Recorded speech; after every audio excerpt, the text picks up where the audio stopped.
তাদের স্বজন হারা যে বেদনা, খুঁজে না পাওয়ার যে বেদনা, সেই বেদনা আর আমরা তার সাক্ষী হয়ে থাকার যে বেদনা। কয়েকদিন আগে তুলি আমাদের মায়ের ডাকে ছোট্ট ছোট মেয়েগুলো এখন বড় হয়েছে, কলেজে পড়ছে, ক্লাস 10-এ পড়ছে, সুন্দর শাড়ি পরে ওরা পার্লামেন্টে গিয়েছিল, পার্লামেন্ট দেখতে।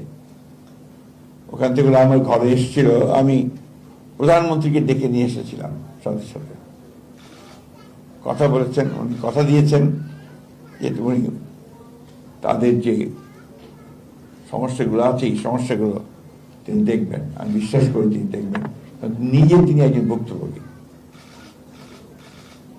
আমরা আর কথা বারবার বলতে চাই না, আমরা এগুলো কাজ করতে চাই, আমরা এগুলো বাস্তবায়িত করতে চাই।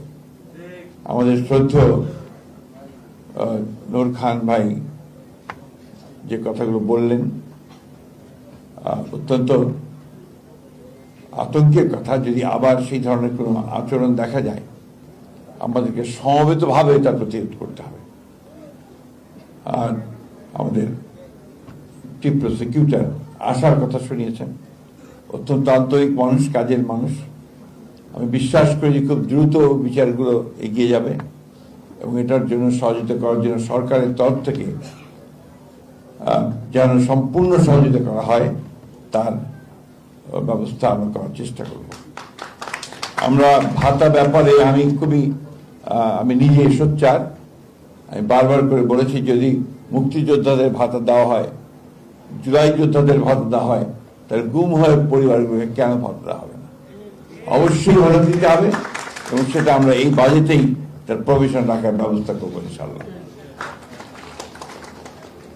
এটা কম্পেনসেট করা যাবে না, তাদের ক্ষতিগুলো পাশে তো দাঁড়াতে পারি আমরা, আমাদের রাষ্ট্র হিসেবে আমরা তাদের সহযোগী হিসেবে তাদের পাশে তো দাঁড়াতে পারি, তাদেরকে সাহস দিতে পারি। যখন এই বাচ্চাগুলো বড় হচ্ছে, ভালো স্কুলে পড়া, একটু ভালো থাকা এবং তাদের ভবিষ্যৎকে নির্মাণ করবার জন্য সুযোগ সৃষ্টি করে দেওয়া, এই বিষয়গুলো তো রাষ্ট্র করতে পারে। আমি বিশ্বাস করি যে এগুলো রাষ্ট্র করবে, এটা রাষ্ট্রের দায়িত্ব বলে আমি বিশ্বাস করি।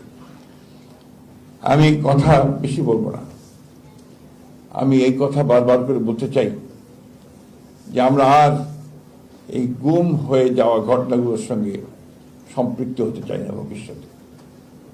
এটা তো একটা হিউম্যানিটির বিরুদ্ধে একটা ক্রাইম, মানবতার বিরুদ্ধে একটা অপরাধ।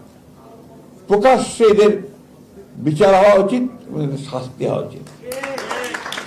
আল্লাহর অশেষ রহমতে সবচেয়ে ভয়াবহ যে লোকটা, এই জিয়া, সে ধরা পড়েছে, তার বিচার হচ্ছে।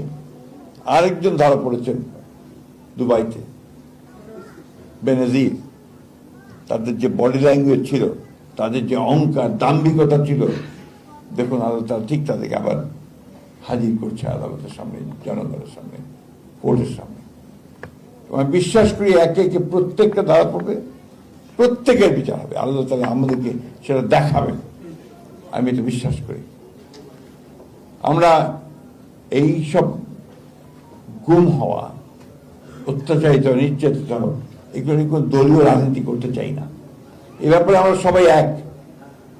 আমরা বিচার চাই, আমরা তাদের পাশে দাঁড়াতে চাই, তাদের স্বীকৃতি চাই, তাদের আইনের যে শক্তি, সেই শক্তি তাদের হাতে তুলে দিতে চাই।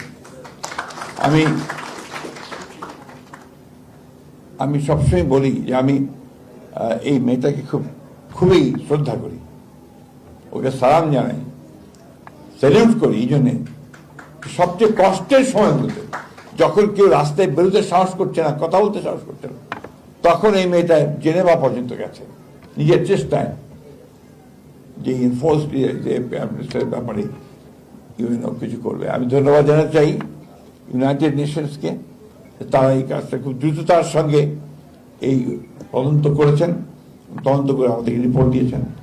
আমাদের আগে মেয়েটার কোথায়, কি নাম, উমা খান, আমি তাকেও আজকে স্মরণ করতে চাই, মনে করতে চাই।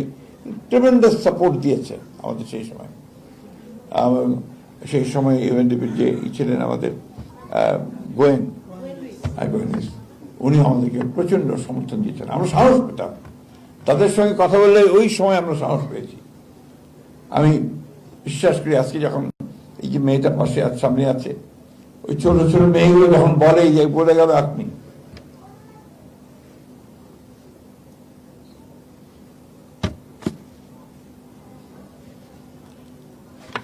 এই কষ্ট রাখা যায় না। আপনাদের অনেক ধন্যবাদ। শুধু এটুকু বলতে চাই, আমরা আপনাদের সঙ্গে আছি এবং এই লড়াইয়ের সংগ্রামে আমরা শেষ পর্যন্ত আপনাদের সঙ্গে থাকব। আমি বিশ্বাস করি যে ভবিষ্যতে আমাদের